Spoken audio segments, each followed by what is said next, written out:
Now the snake was the most subtle of all the wild animals that Yahweh God had made. It asked the woman, "Did God really say you were not to eat from any of the trees in the garden?" And the woman answered the snake, "We may eat the fruit of the trees in the garden, but of the fruit of the tree in the middle of the garden, God said, you must not eat it, nor touch it, under pain of death."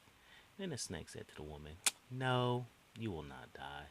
God knows, in fact, that the day you eat it, your eyes will be open, you will be like gods, knowing good from evil."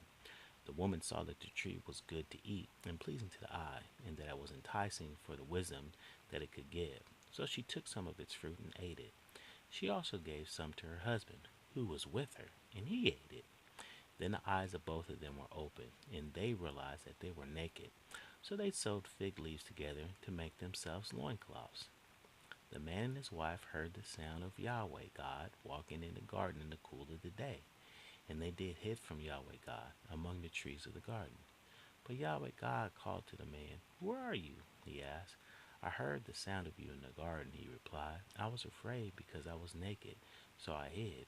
"Who told you that you were naked?" he asked. "Have you been eating from the tree I forbade you to eat?"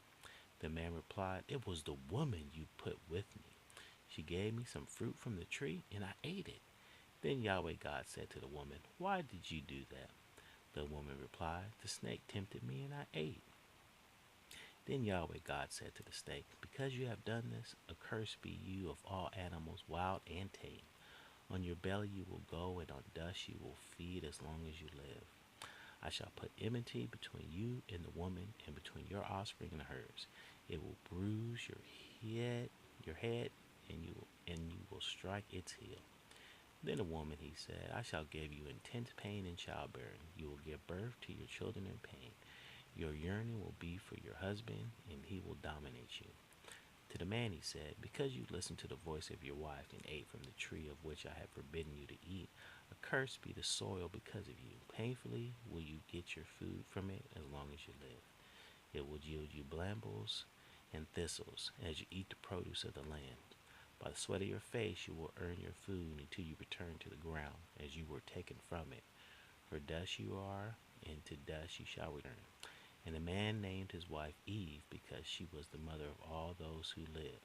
Yahweh God made tunics of skins for the man and his wife and clothed them.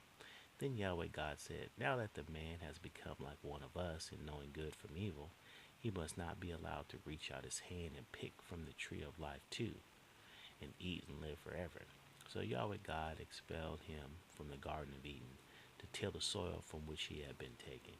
He banished the man, and in front of the Garden of Eden he posted the great winged creatures and the fiery flashing sword to guard the way of the tree of life.